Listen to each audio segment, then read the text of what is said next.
아멘.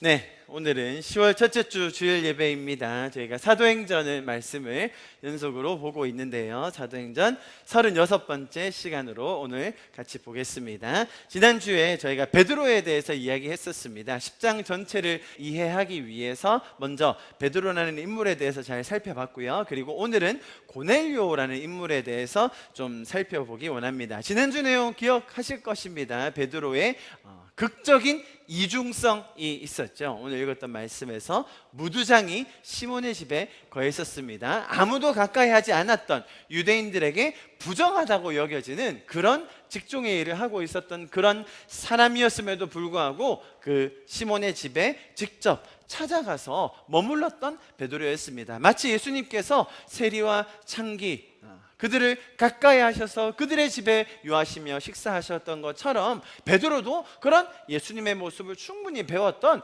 성숙한 자였습니다. 그럼에도 불구하고 그런 우리 마음 안에 있는 따뜻한 마음, 하나님을 닮아가기 원하는 마음, 선한 마음이 있지만 동시에 나도 알지 못하는 그죠? 하나님의 뜻과 반대되는 나의 삶의 모습, 과거의 일들, 상처들 혹은 내 지식, 선입관들이 있기 때문에 그것이 얼마나 극단적으로 비교되는가를 살펴봤습니다. 하나님께서는 세계 선교의 위엄을 이루시기 위해서 베드로라는 사람을 쓰시고 고넬료라는 사람을 사용하셨다가 아니라 오히려 베드로라는 한 사람, 고넬료라는 한 사람에 집중하시는 하나님의 모습, 그들의 인격적인 변화에 관심이 있으시고 그들과 동행하기 원하시는 하나님의 마음을 저희가 지난주에 살펴보았습니다. 자, 오늘 고넬료라는 인물을 저희가 같이 보기 원하는데요. 오늘 본문이 다 고넬료의 이야기였죠. 먼저 여러분에게 질문 하나 드리고 시작하겠습니다.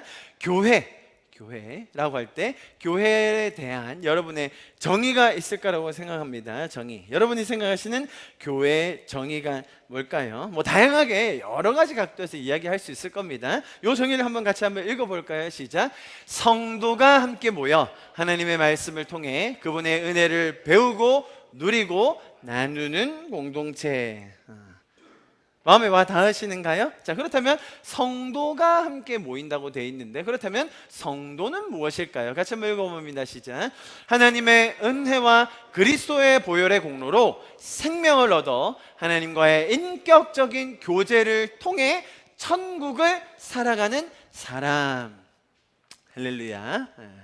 이 말에 담긴 의미 하나하나 설명드리자면 또 시간이 너무 많이 걸리겠지만 일단 여러분이 가지고 계신 그 개념 하에서 이해 속에서 이 표현들을 좀 잘 살펴보셨으면 좋겠습니다. 먼저 이런 가장 기본적인 개념을 나누고 나서 오늘 본문을 들어가려고 했습니다. 자, 이곳에 모인 여러분 성도이십니다. 성도 한 분 한 분을 주님의 이름으로 축복합니다. 이 놀라운 하나님의 사랑과 은혜를 더 많이 배우실 수 있기를 또 누리고 나누실 수 있기를 축복합니다. 또 우리를 이런 교회 공동체로 인도해 주심에 다시금 감사를 드리고요. 자, 그렇다면 이런 교회와 성도에 대한 개념과 정의가 있을 텐데요. 오늘 나왔던 이 고넬료라는 사람이 있었는데 이 사람의 등장이 그리 예사롭지가 않습니다. 보십시오. 가이사랴에 고넬료라는 사람이 있으니 이제 고넬료로 딱 시작을 합니다. 이탈리아입니다. 이탈리아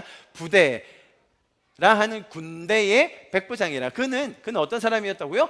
경건하고 온 집안과 더불어 하나님을 경외하고 백성을 많이 구제하고 하나님께 항상 기도하더니 라고 나와 있습니다. 범상치가 않죠. 일단 등장 소개부터 압도되는 뭔가가 있습니다. 여러분도 아마 기존에 가지고 계셨던 이 사람에 대한 이미지도 있었을 거고요. 또 오늘 본문을 읽으시면서 생기게 되는 그런 느낌도 있을 겁니다. 아마도 백부장들은 좀 대체로 이미지가 좋습니다.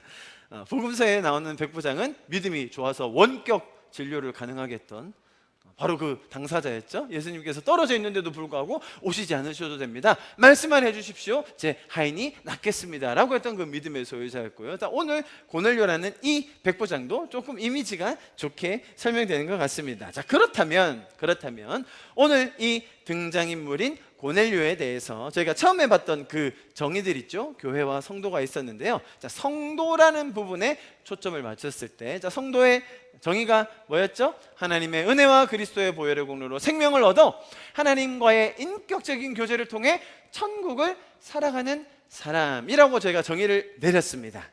그런데 고넬료의 설명은 이렇게 나와 있습니다. 고넬료는 성도입니까? 고넬료는 성도일까요? 아닐까요? 답을 한번 내려보시죠. 이런 정의에 빗대어 볼 때, 그리고 지금 사도행전의 진행 상황을 볼 때 고넬료라는 사람은 성도입니까? 아닙니까? 이 질문에 함정이 있음을 여러분도 이제 미리미리 파악하셔야 됩니다. 이렇게 1번 아니면 2번 이렇게 딱 나뉘어지는 게 아닌 것을 오늘 설교를 다 듣고 나면 그렇구나 하실 겁니다. 왜냐하면 이 고넬료라는 사람이 참으로 골칫거리 중에 하나였습니다. 누구에게요? 저희한테는 상관없죠. 저희에게는 좋은 사람입니다. 신학자들에게요. 신학자들은 이 고넬료가 도대체 무슨 사람인지 파악하기가 너무 힘든 거예요. 이 사람 도대체 정체가 뭐야? 자, 먼저 1절을 보시면요, 가이사랴라는 지방에 이탈리아 군대라고 돼 있었습니다. 그 지방에 외인 군대가 거주했어요. 쉽게 말하면 용병입니다. 용병. 그죠? 이탈리아 지역의 사람들을 고용해서 로마 제국이 데리고 있는 군대, 용병과 같은 사람들입니다. 고넬료는 그 중에 100명을 지휘하는 부대 장교 같은 사람이었죠. 당시 로마 제국 안에는요, 이런 이탈리아 부대 같은 군대 부대만 30개 이상 되었다라는 그런 기록이 남아 있어요. 그러니까 생각해 보시면 가이사라라는 그 로마 지역이 있을 거 아닙니까? 그 로마 지역 안에 있는 가이사랴 그 동네를 관할하는 그런 관리가 있을 거예요. 그런데 그 지역에 사는 사람들이 소요를 일으킬 수도 있고 반란을 일으킬 수도 있잖아요. 지금 피지배국이기 때문에. 그래서 그 사람들을 잘 제어하고 담당해주고 군기를 잡아서 사람들을 꽉 조여줄 그런 외부에서 고용한 군대가 필요했으니 그게 누구라고요? 이탈리아 군대였다는 겁니다.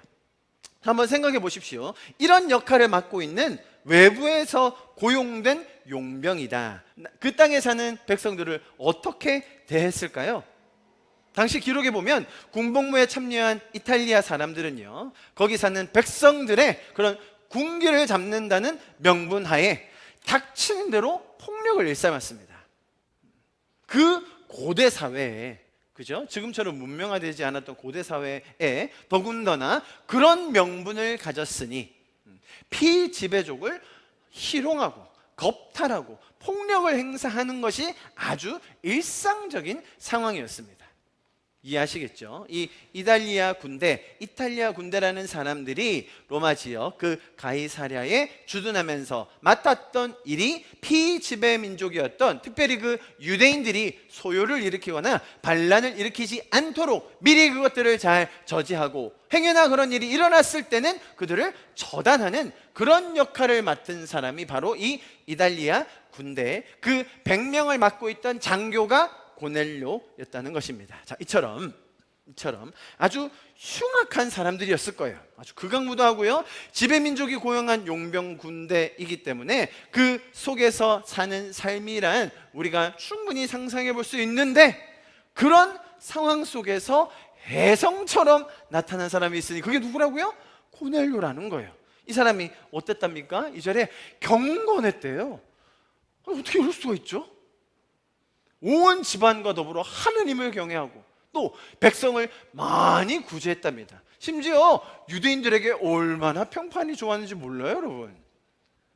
자, 제가 지금 설명드리는 포인트가 뭔지 아시겠죠? 이럴 수가 없는 상황이라니까요. 이런 일을 맡은 사람이 아니 오히려 좀 더 가혹하게 사람들에게 무섭게 그들을 다스려야 할 사람인데 구제를 많이 했다?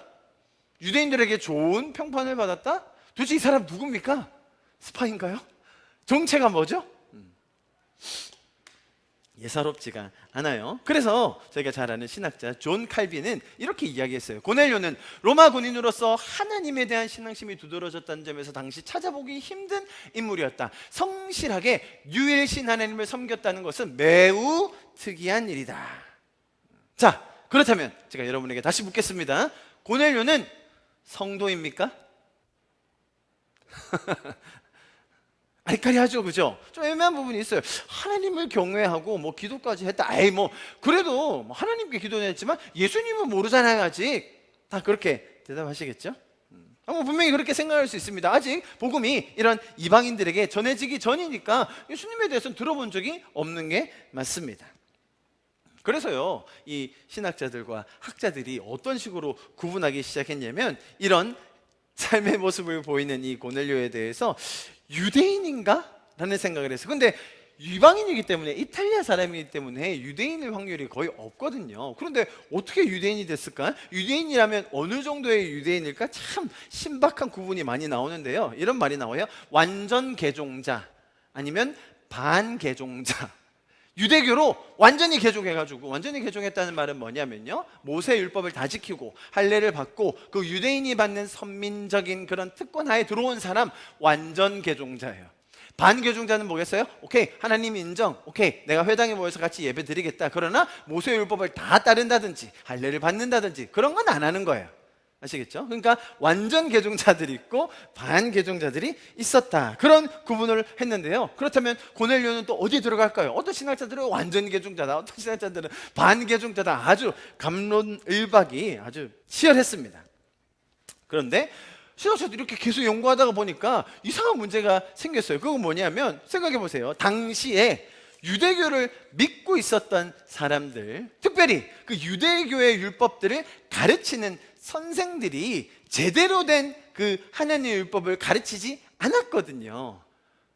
하나님께서 가르치셨던 그 내용들을 너무나 많이 왜곡해서, 그죠? 그들이 살아가고 가르치고 있었기 때문에 그것을 예수님께서 아주 신랄하게 비판하셨죠. 그 뜻은 그게 아니다, 너희가 해석한 그렇게 사는 것은 잘못됐다라고 가르쳐 주신 것이 우리가 봤던 복음서 내용이지 않습니까? 그렇다면 이 이탈리아 군대에서 와서 용병으로 거주하는 이 사람은 어떻게 배웠길래 이렇게 잘못 배워가지고 제대로 신실하게 하나님을 섬기지? 무슨 말인지 아시겠어요? 가르치는 건 잘못 가르치는데 어떻게 이렇게 잘 배워가지고 저렇게 살지? 이게 이해가 안 되는 거예요. 도대체 누구한테 배운 건지, 어쩌다 이런 인물이 등장했는지, 그래서 유대교인인 건지 아니면 무슨 은혜를 받아 복음으로 변화가 됐는지 도대체 뭔가 하는 거예요. 저건 재밌나요, 여러분? 네. 조금 그래도 재밌죠, 그죠? 네. 가이사랴에 뭐 고넬료가 살았는데 뭐 우리랑 그렇게 중요하지 않을 수도 있지만 뭐 신학자들이 이런 토의를 했다. 왜 중요한지 곧 나옵니다. 왜 중요한지, 이거를 구분하는 것이 왜 중요한지 꼭 보셔야 됩니다. 꼭 보셔야 돼요. 자, 그래가지고 뭐 이제 여기서부터는 썰이에요. 여기서부터는 이제 가설입니다. 가설.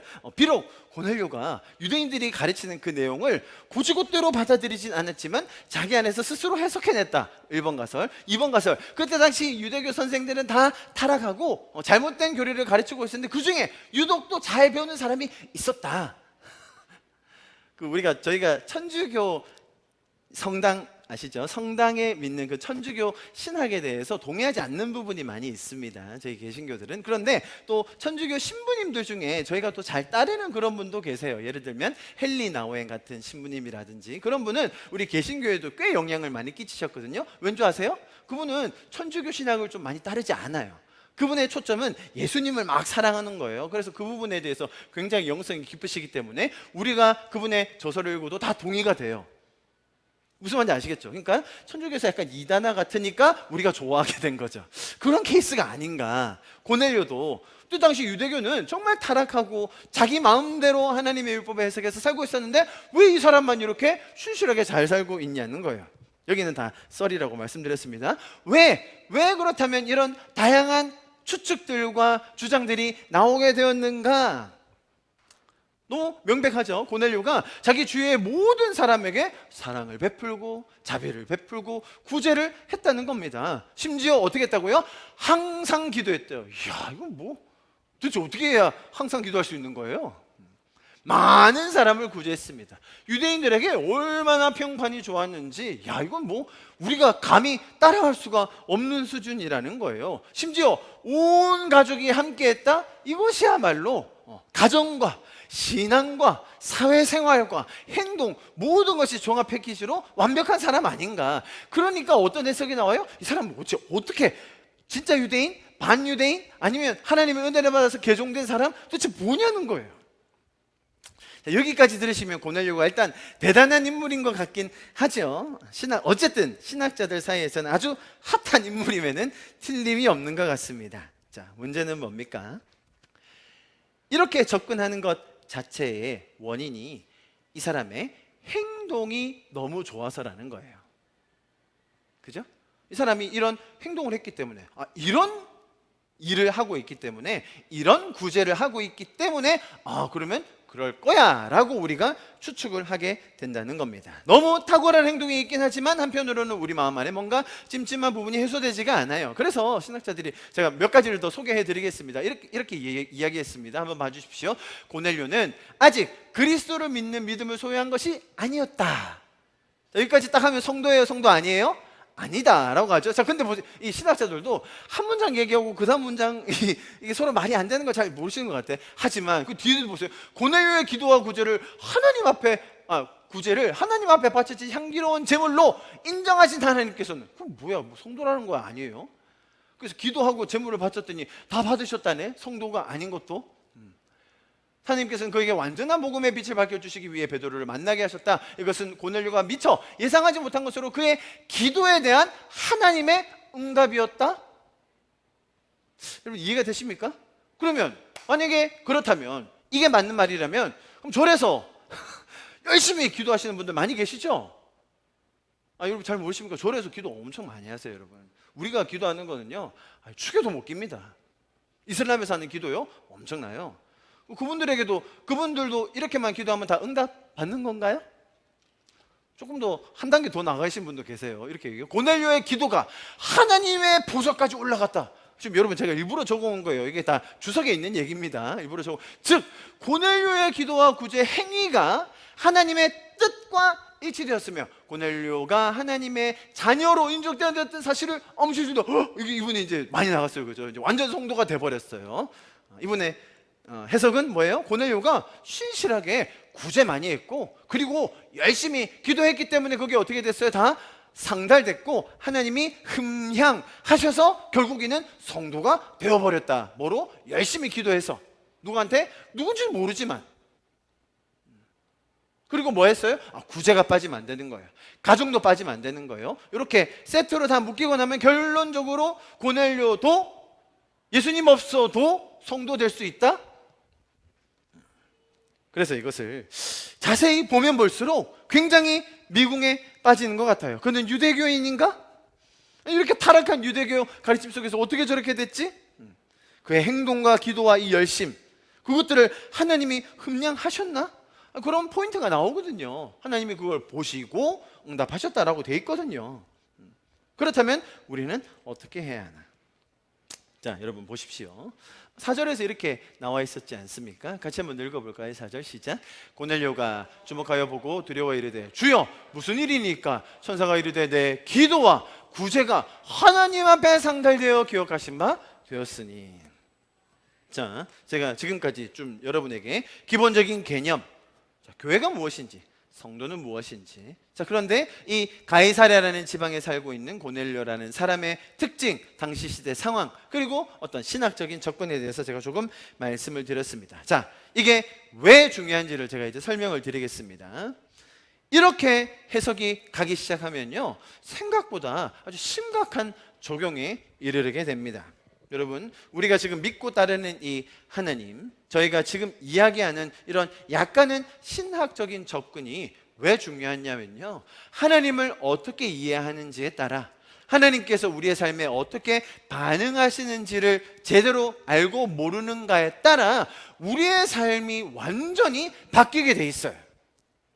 우리가 믿는 하나님, 내가 믿는 영혼의 삶, 내 인생의 목적과 의미를 어디에 두고 어떻게 반응하느냐에 따라 내 인생의 태도가 완전히 바뀝니다. 오늘 그걸 좀 같이 볼 겁니다. 자, 그래서 만약에 이 구절들, 고넬료에 대한 설명을 이런 식으로 열심히 전심으로 기도한다, 그죠? 그리고 구제한다, 그렇게 할 경우, 자, 이렇게만 하면 그 마음의 동기가 뭐든 간에, 아니면 그 하는 기도가 다른 신이건 뭐 어떤 잡신이건 상관없이 그죠? 그러면 우리 하나님께 그것이 상달된다라고 해석될 수 있어요. 여러분, 기도하는 사람 많이 있습니다. 많은 기도의 형태들이 있어요. 그들의 기도의 목적이 뭡니까? 하나님께 인정받으려고 기도해요. 또 자기 기분도 좋아지거든요. 여러분, 요즘 명상, 묵상 얼마나 유명한지 몰라요.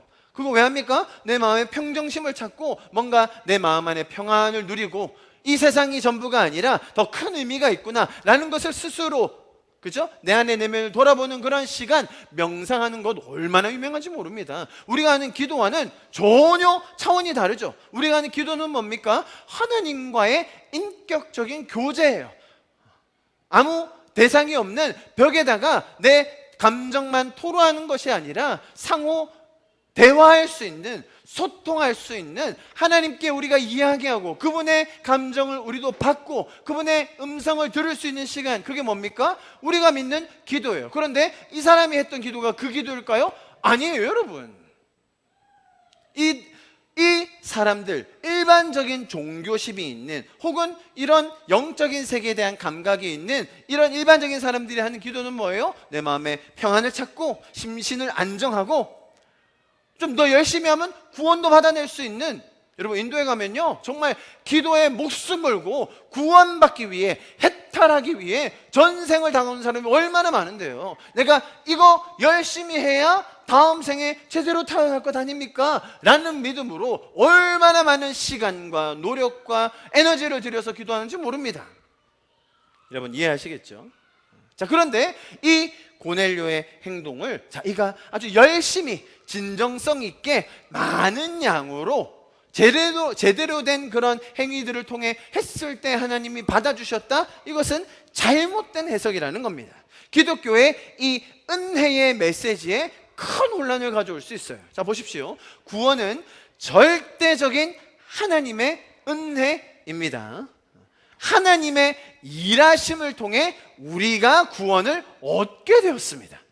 내가 노력해서, 내가 열심히 해서 얻어낸 것이 아니라 하나님께서 우리를 끝까지 사랑하셔서 우리를 먼저 찾아와 주셨고 아들을 보내주셔서 그 아들의 대속함을 통하여 우리는 생명을 얻게 되었고, 그 생명을 통해 이제 우리가 하나님과 인격적으로 교제함으로 우리는 이 땅에서부터 천국의 삶을 누릴 수 있다. 그게 누구라고요? 성도라는 거예요.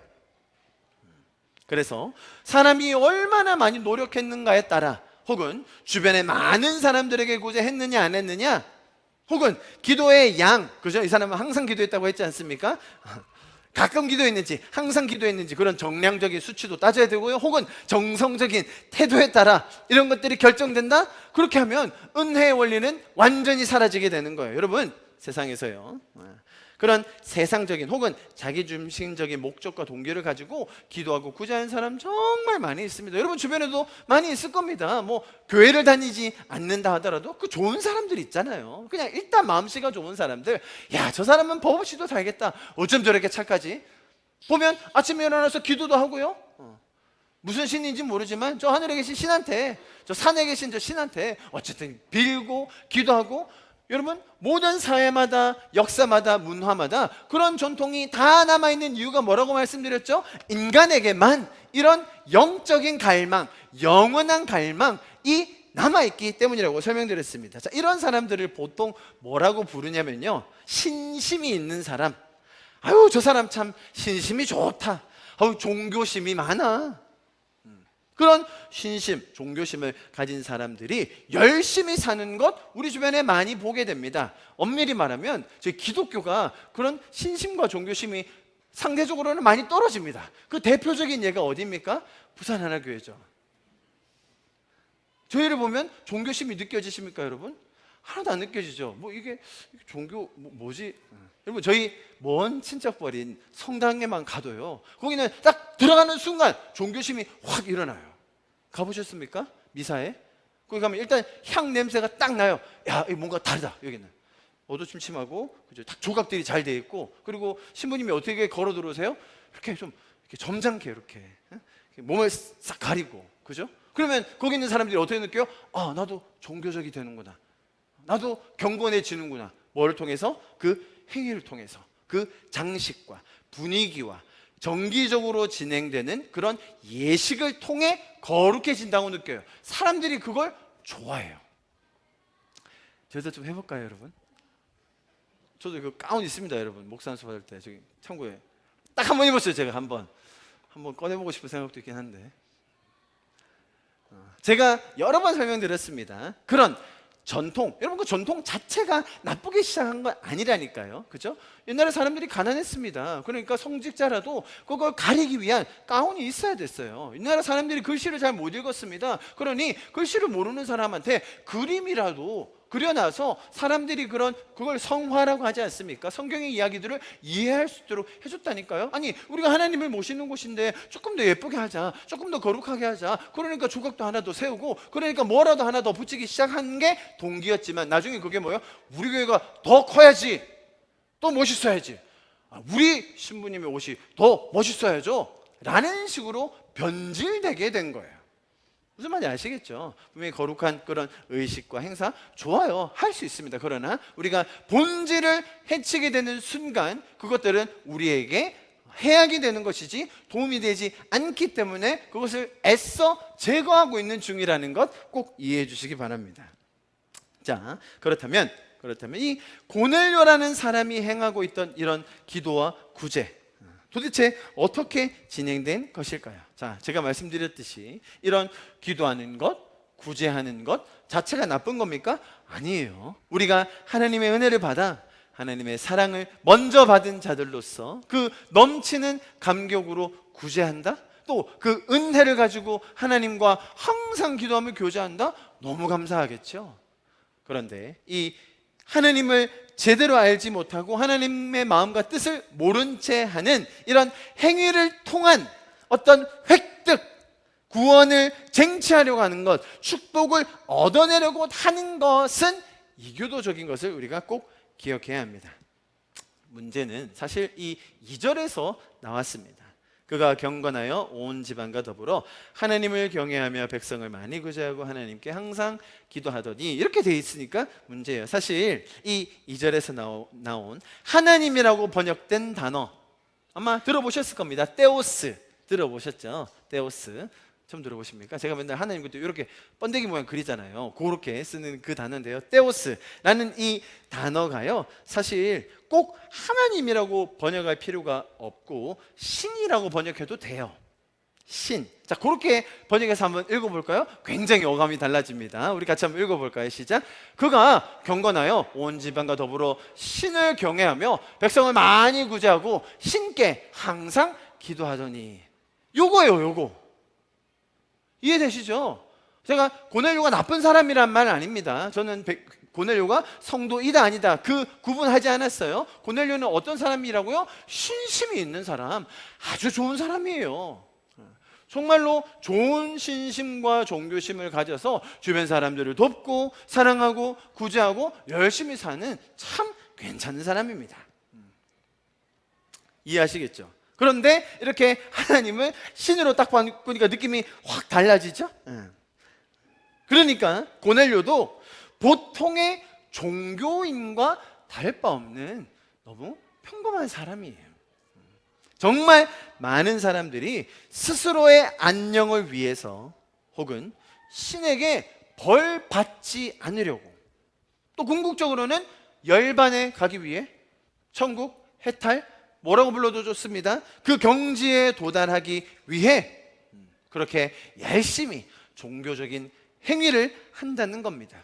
고넬료도 그런 사람 중에 한 명이었습니다. 여러분 잘 들어보십시오.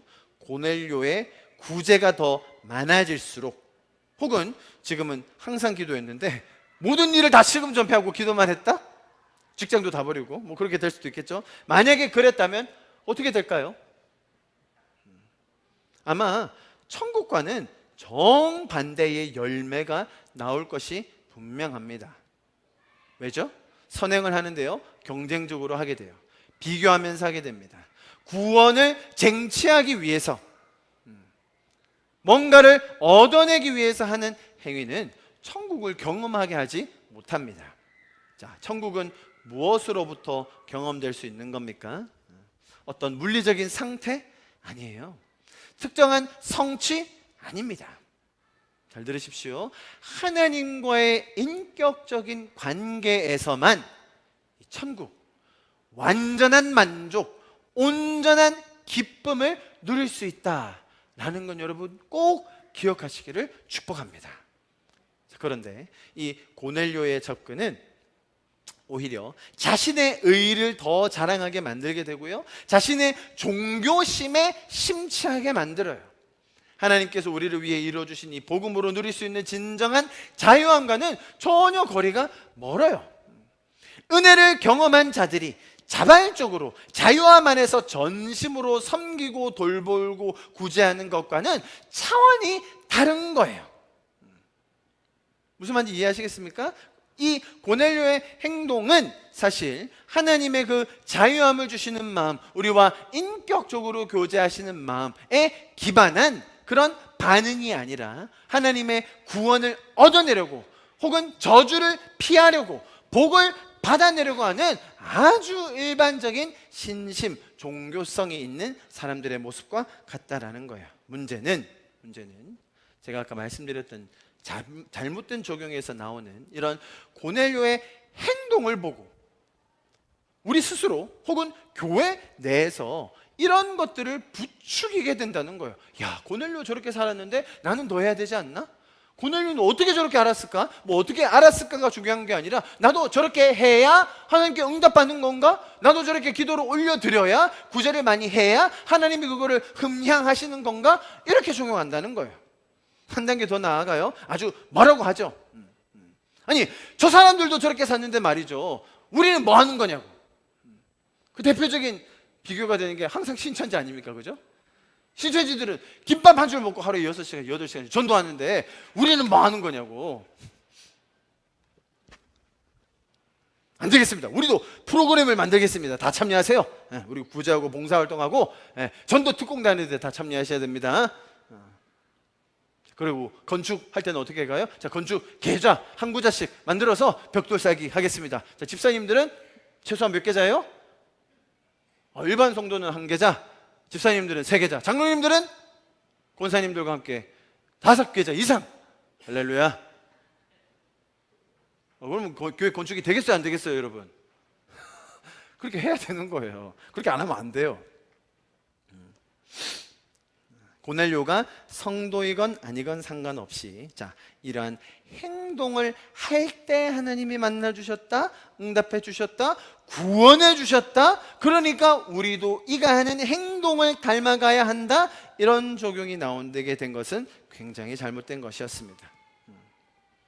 우리가 더 해야 한다든지 우리도 그렇게 따라해야 한다든지 그런 것은 하나님의 원리가 아닙니다. 자, 여러분, 지금 말씀드린 건 잘못된 적용에서 오는 내부적인 위험입니다.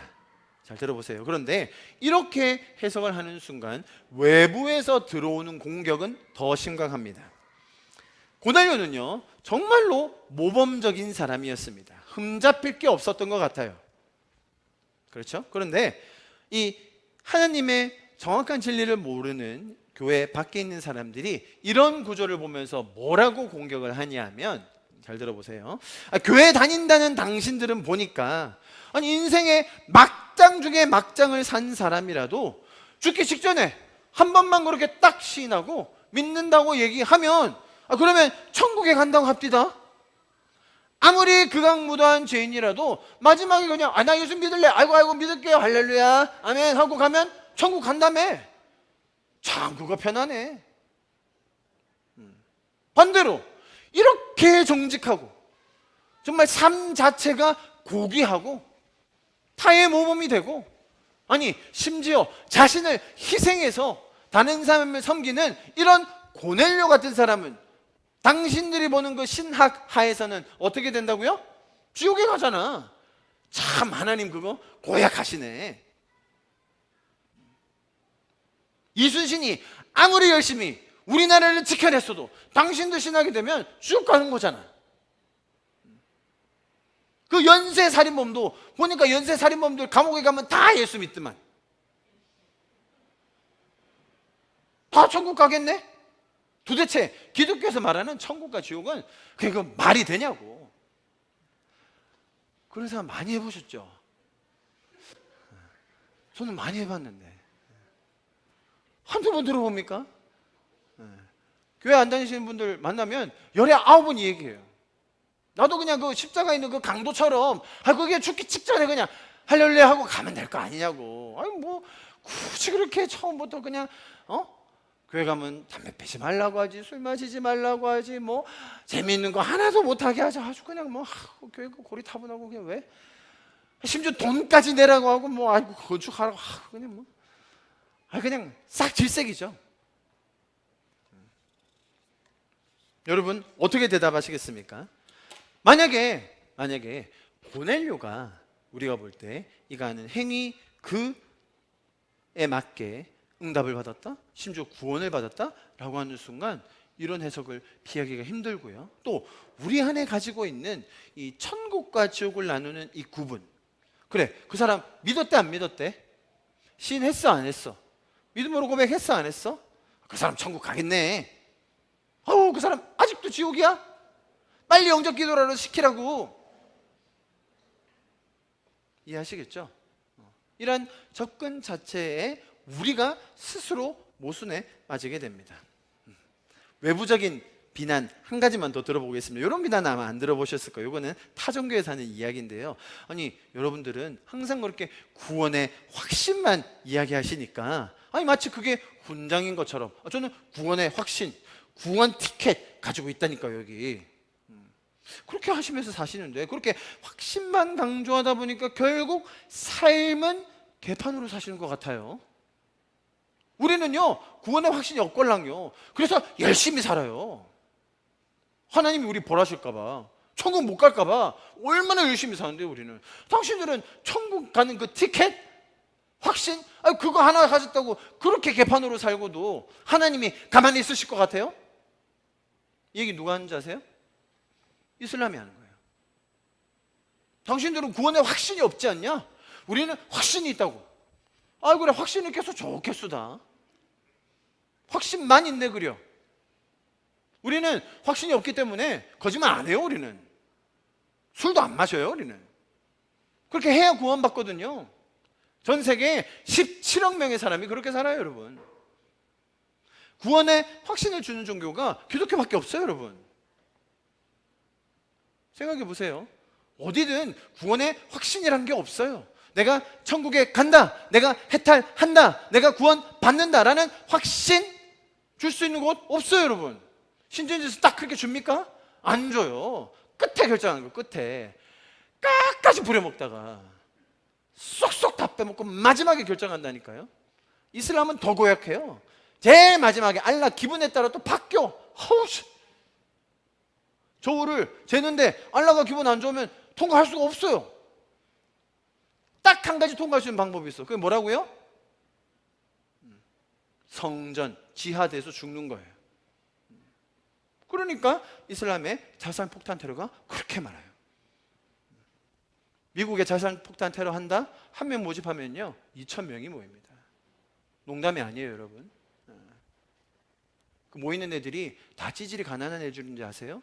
다 유럽에서 공부하는 엘리트들이에요. 그거 안 하고 9.11 테러를 어떻게 이렇게 켰겠어요? 저 노가다 하는 친구들이 비행기를 납치할 수 있었겠어요? 못해요. 여러분 가장 엘리트들이 하는 거예요. 왜? 방법이 없거든요. 구원받을 방법이 없어요. 딱 하나 있다는 그것 때문에 목숨 걸고 해야 되는 거죠. 그 사람들이 우리로부터 어떻게 비난한다고요? 당신들은 구원에 확신만 있고 행위는 없지 않냐? 자, 그래서 잘 보세요 여러분. 이런 고넬료라는 사람의 행동과 종교적인 열심, 그리고 이 사람이 이렇게 살게 된 정확한 이유를 알지 못하면 성경의 메시지를 왜곡할 뿐만 아니라 우리의 삶에도 큰 영향을 미칠 수 있기 때문에 제가 이렇게 자세하게 풀어서 설명드리고 있습니다. 자, 여러분, 저와 여러분 우리 성도들은 성경의 말씀을 통해 하나님을 더 알아가기 원하는, 그분과 동행하며 천국의 삶을 더 많이 누리고 나누기 원하는 우리 성도들인 줄 믿습니다. 그것을 함께 모여서 하는 저희가 바로 교회 공동체가 됩니다. 여러분 잘 들어보십시오. 우리가 신앙생활을 이렇게 열심히 기쁨으로 감사함으로 하는 이유는 절대로 지옥에 안 가려고, 천국에 꼭 들어가야 하니까 하는 것이 아닙니다. 잘 들어주십시오. 그런 사후의 세계, 천국과 지옥을 부정하거나 폄하하는 것이 절대로 아닙니다. 그럼에도 불구하고 기독교의 메시지는 그것보다 훨씬 깊고 풍성해요. 하나님의 마음은 그렇게 편협하여서 기준에 빗나가는 자들을 다 쳐내시고 지옥에 던져버리시고 마음에 드는 자들만 쏙쏙 골라내서 데리고 가시고 축복해 주신다. 하나님은 그런 분이 아니라는 거예요. 여러분, 오늘 장면에서는 그런 잘못된 방식과 동기와 목적으로 살고 있는, 그죠? 잘못된 동기, 잘못된 방식, 잘못된 목적으로 살고 있는 이 고넬료라는 이 한 사람을 하나님께서 직접 찾아가 주셨어요. 하나님께서 일해 주셨어요. 하나님께서 가르쳐 주셨어요. 그래서 그에게도 이제 복음의 자유가 임할 수 있도록, 그가 잘못하고 있는, 그가 잘못 알고 있는 그것을 불쌍히 여기셔서 그것을 긍휼히 여기시는 마음으로 하나님께서 일해 주신 거예요. 무슬림들이 기도할 때요, 딱 나타나는 환상이 하나 있어요. 그게 뭐죠? 흰옷 입은 사람이에요. 흰옷 입은 사람이 계시록에 나오는 예수님이거든요. 무슬림들은요, 꿈을 한 번 꾸면요 인생을 겁니다. 꿈 한 번에 모든 인생의 의미를 다 걸어요. 꿈을 한 번 제대로 꾸면 그거 가지고 목숨을 걸 수 있는 사람들이 이슬람 무슬림들이에요. 그래서 그들이 흰옷 입은 천사와 같은 예수님의 형상을 보고 난 후에 그리스도인들을 만나서 예수님에 대한 소개를 듣는다? 그러면 바로 개종해요. 뭐 바로까지는 조금 과장입니다. 한 3번 정도 보면 개종하더라고요. 3번 연속 봐요. 이렇게 한 번 보면 아리까리 하다가 2번에서 조금 확신하고 그 다음에 성경 쭉 찾아보다가 한 3번 보면요 많이 개종하세요. 자, 그런 거예요. 그런 거 하나님이 찾아가 주시는 거예요. 그가 열심히 해서가 아니라 그가 너무 성실하게, 야, 이 놈은 참 마음에 드네, 이 놈은 내가 구원해줘야겠다가 아니라 오히려 가장 반대되는 삶, 다른 잘못된 잘못된 이해를 가지고 있는 그가 그를 불쌍히 여기신 하나님께서 일하시는 장면이 오늘 고넬료 사건이라는 겁니다. 그러니까 그가 잘하고 있어서, 참 보니까 다른 사람보다는 달리 기특해서, 그래도 착하고 성실한 면이 있으니까 그에 대한 보상으로 내가 한번 만나준다가 아니라는 거예요. 여러분, 구제하십니까? 우리가 어떻게 구제에 동참하죠?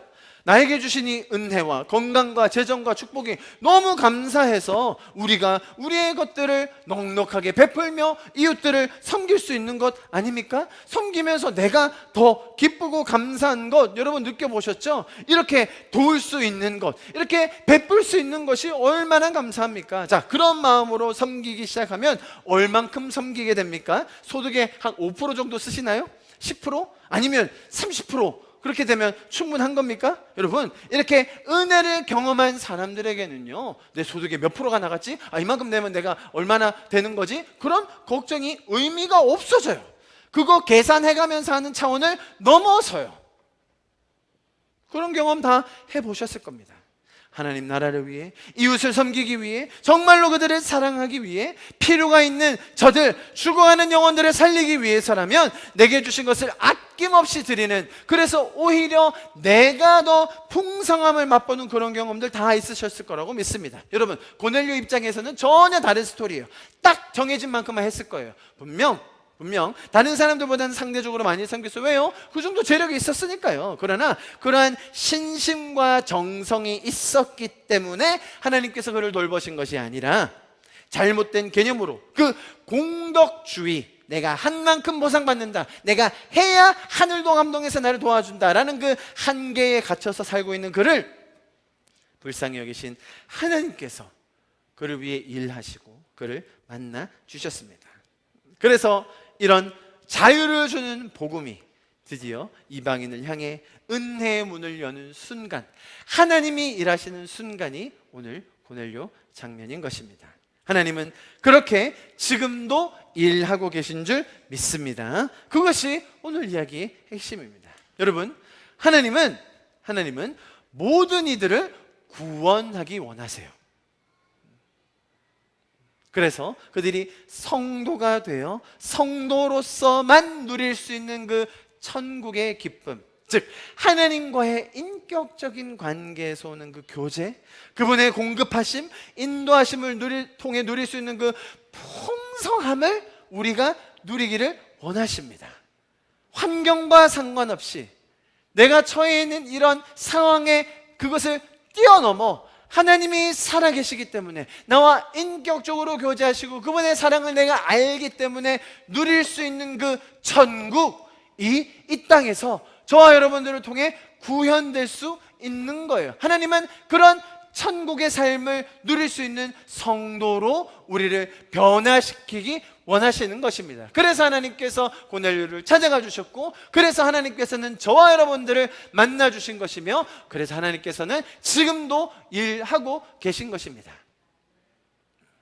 그것이 하나님의 마음이요, 그것이 하나님의 마음에 동참할 수 있는 우리의 삶의 자세인 줄 믿습니다. 그 천국이 더 퍼져나가기를 원하는 마음으로 우리는 이웃을 섬길 수 있게 된 것입니다. 무엇을 더 얻어내기 위한 보상심리가 아니에요. 혹은 자격을 갖추기 위한, 인정받기 위한 행위가 아니라는 거예요. 고넬료가 이렇게 하는 걸 보니 하나님께서 이렇게 축복하셨습니다, 그러니 우리도 이렇게 살아야 복을 받는 겁니다 라는 그런 잘못된 이해를 벗어나야 합니다. 구원받은 성도들은 그 누구도 멈출 수 없고 그 어떤 것도 막을 수 없는 그 기쁨으로 살아가는 자들입니다. 그것이 가장 자연스러운 하나님의 일하심에 대한 결과이고, 또 그것이 교회가 누릴 수 있는 큰 복인 줄 믿습니다. 할렐루야.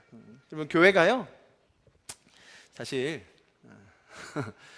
목사님들끼리만 하는 얘기를 제가 조금 누설을 하자면요, 성도들을 많이 쪼아야 돼. 성도들을 좀 빡세게 돌려야 돼. 그래야 교회가 성장하지. 여러분, 이건 다 아는 사실이에요. 주지의 진리입니다. 여러분, 성장하는 교회치고 훈련 프로그램 빡세지 않은 데가 없어요.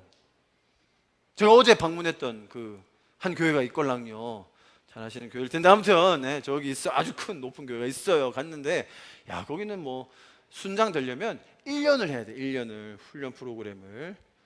야, 거의 입에 단내가 날도록 해야 되더라고요. 와, 정말 저렇게까지 해야 순장을 시켜주시네. 대단하다. 사람들이 또 다 열심히 해요. 왜? 순장 돼야 되니까. 넌 어떻게 해서 순장이 됐어? 이런 1년 몇 번 결석하고 말이지. 몇 점이야 성적? 바로 그냥 서열이 나뉘어요, 순장 중에서도. 자, 다시 말씀드립니다. 훈련이 나쁜 겁니까? 아니에요, 여러분. 제가 훈련 잘 시킬 수 있걸랑요. 주영이가 지금 날 만난 게 얼마나 인생의 다행인지. 제가 15년 전만 해도 정말 애들 잘 쪼았걸랑요. 제 밑에 애들이 숨을 쉬질 못했어요. 무서워가지고. 선교 안 한다? 저 인간 취급을 안 했어요, 그냥. 그렇게 살 수가 있냐고. 은혜를 받아놓고 다 퇴해내 이러면서 그냥 아주 그냥. 일주일에 한 번밖에 교회를 안 나와? 5일은 나와야죠, 5일. 그럼 저는, 우리 부모님 아실까요? 저는 일주일에 7일은 교회를 나갔습니다, 여러분. 적어도 일주일에 3번 성경 공부, 인도, 수요 예배, 금요 철학, 토요일, 주일날은 보직 7개. 그렇게 해야 교회에서 좀 인정받지 않겠습니까, 여러분? 할렐루야. 제가 이렇게 많이 변화되고 여러분을 만난 게 인생의 축복이죠, 그죠? 전혀 감이 없네요. 여러분, 그거 자체가, 잘 보세요. 제가 아까 설명드렸듯이 잘못된 동기로 시작된 게 아니에요. 우리가 너무 죄성이 많지 않습니까? 그리고 집에 있으면 뭐예요, 사실? 맨날 죄나 짓고 헛되게 시간이나 보내고, 교회로 모이라고 모여서 성경이라도 읽고 훈련하고, 그렇게 해서 사실 좋아하는 사람들이 많습니다. 너무 좋은 거예요. 우리의 죄성을 좀 같이 모여서 훈련도 하고 프로그램도 만들고. 그래서 제가 대학생들 데리고 그런 일 많이 했잖아요. 해야 됩니다. 더 어릴수록, 또 연약한 사람일수록 그것들이 도움이 됩니다. 문제는 뭐예요? 거기에서 서열이 나뉘고 비교 경쟁하고 질투하고 자, 예를 들어 그런 식으로 많은 사람이 모이게 돼요. 또 그렇게 교회가 성장합니다. 자, 우리 어르신들은 아마 다 아실 거예요. 그렇게 성장한 교회는요, 항상 문제가 생겨요. 교회가 성장한 만큼 문제가 골마요. 교회가 성장했잖아요. 문제가 터지기 시작하잖아요. 큰 만큼 골치가 아파요. 해결할 수가 없어요. 여러 사람이 죽어나갑니다. 문자 그대로 죽어나가요. 잘려져 나갑니다. 그 공로 인정받으려고 하다가, 그 억울한 마음 토로하려고 하다가 삐지고, 정말 그 안에서 서로 음해하고, 여러분, 그것이 사람의 힘으로 제어할 수 없는 수준에까지 이르러요. 그게 지금 한국교회가 급속한 성장 이후에 너무나 많이 표면적으로 드러나고 있는 문제 아니겠습니까? 그죠? 교회가 철조망을 치고, 서로가 서로를 고소하고, 1층과 2층에 나눠서 자기가 하나님의 뜻이라고, 쟤들 쫓아내달라고 기도하고, 너무나 그런 현상이 나타나는 것이 사실은 좋은 의도로 시작한 것들이 자꾸 비교 경쟁하게 되고 성과주의로 가게 되고 자격을 얘기하게 되니까 이런 현상이 벌어진다는 거예요. 여러분, 하나님께서 일하시는 원리는 은혜의 원리입니다. 사랑의 원리예요. 저희 교회가 이렇게 하면 빨리 성장하지 않는다고 제가 여러 번 말씀드렸죠. 근데 이렇게 안 가면 안 돼요, 여러분. 이렇게 가야 돼요. 그래서 모든 사람들이, 아, 내가 은혜 받은 자이구나, 내가 고넬료 같은 사람이었는데 나도 인정받으려고, 나도 자격 갖추려고, 어쨌든 너 천국 가보려고 무지막지하게 노력하던 이런 사람이었는데 하나님이 나를 불쌍히 여기셔서 긍휼한 마음으로 먼저 찾아와 주셨구나. 할렐루야. 그런 은혜의 마음, 사랑의 마음이 있을 때에 하나님의 천국의 원리가 우리 안에서 먼저 구현되는 것입니다. 여러분, 신앙생활을 통하여서 그런 하나님의 은혜를 더 많이 경험할 수 있는 저와 여러분, 또 여러분이 거하시고 계시는 그런 공동체, 직장, 또 저희 교회가 될 수 있기를 간절히 축복합니다. 우리가 다하는 이런 열심, 충성, 너무 좋습니다.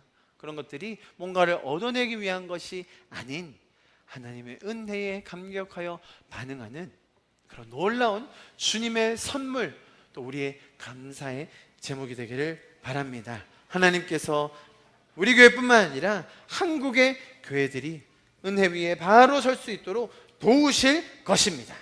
우리도 그 은혜 안에 날마다 감격하며 그 은혜를 더 배우고 누리고 나눌 수 있기를 간절히 축복합니다. 할렐루야. 우리 시간 기도하고 예배를 마치도록 하겠습니다. 다시 한번 찬양합시다. 주의 말씀 앞에서, 주의 말씀 앞에서 당신은 참된 예배자, 그토록 찾으시던 하나님의 기쁨,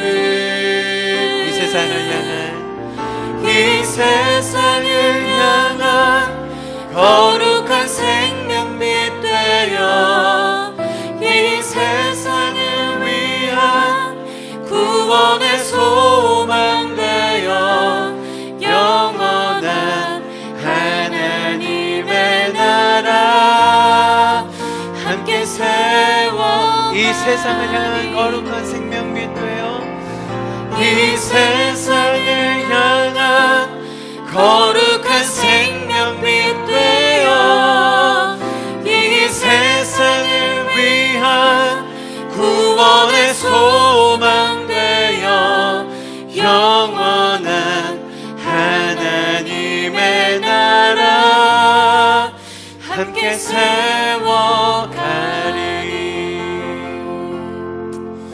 아멘. 그렇습니다. 주님, 우리에게 생명의 빛으로 먼저 찾아와 주셔서 어두움에서 우리를 건져내시고 새로운 피조물로 만들어주신 주님, 그 보혈의 공로, 주님의 은혜 다시금 찬양합니다. 주님, 저희도 이제 주님께서 주신 그 생명의 빛으로 다시금 우리가 생명의 빛 되어 정말 이 어두운 세상을 밝힐 수 있는 그 존재로 천국을 드러낼 수 있는 성도로 우리를 불러주심에 감사를 드립니다. 주님의 이 은혜가 얼마나 감사한지요. 주님, 하나님을 예배하며 그 살아계신 하나님과 교제하며 사는 이 천국의 삶이 어찌나 놀라운지요.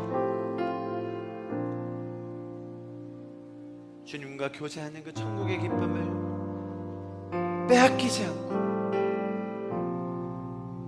우리가 하나님을 향한 그 초점이 흐트러지지 않는 이번 한 주가 되게 하여 주시옵소서.